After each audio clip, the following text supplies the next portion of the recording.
Tanner Foust joining me, and Tanner, I thought I had a busy schedule till I was just told about your schedule. Are you really in the car like 4 days a week? Yeah, it comes to something like that, and we do, some 30, 35 plus race weekends a year. It's not like the sprint car guys, though. The sprint car guys, they're busting out hundreds of races in a season. But I'm pretty lucky. I get to drive, drifting and rally and some road course racing stuff and some off-road stuff. So a whole variety of racing, and frankly, the fact that I'm so busy behind the wheel, I treat it all as practice, and hopefully it just kind of makes you better. You just mentioned 4 different aspects of racing, and one is newer than the other one, of course, drifting. I first covered drifting at SEMA 4 or 5 years ago, and it was amazing to see it then and to see what's happened to it now. Obviously, it was popular in Asia for a long time. Where are you now with that sport? Because it's really taken off, and you've done real well. Yeah, in the U.S., drifting's exploded, and I think it's exceeded a lot of expectations. When you were covering drifting at SEMA, 4 years ago, it was seen as a really interesting marketing opportunity, but possibly kind of a flash-in-the-pan kind of a sport. And it really has proved itself to become a professional motorsport. There are non-endemic sponsors, there are a lot of long-term relationships, and there are a lot of people that are making a living in drifting.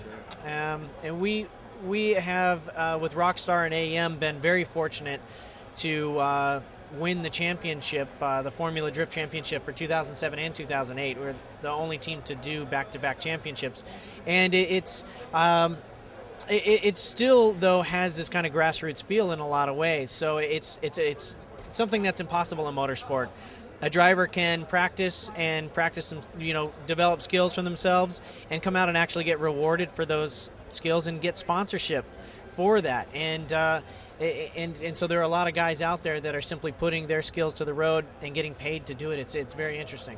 You mentioned one key element which automotive goes around and around and around is because of sponsorship, and you have a great one with AEM, and that's why we're here today. Your involvement with them, what is it, and tell us about that relationship.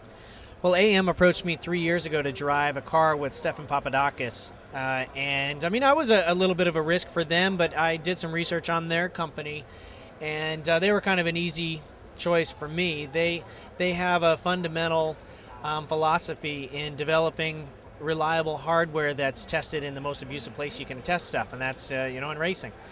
And so winning back-to-back championships in something that's as competitive as Formula D is now, the number one question I get asked is kind of like, well, what's your big secret? What are you cheating with under there? What's happening? What's under the hood? And it's no secret really what has been our success. Really, the reason for our success is just reliability. We're not spraying the car down with water after every run. We don't have stuff leaking out underneath and sparks flying out of the hood. The stuff that we use is straight off the shelf AEM hardware, and they've already done all the R&D. We're not doing it for them, and the fact that it holds up to what I'm putting it through is what keeps us winning.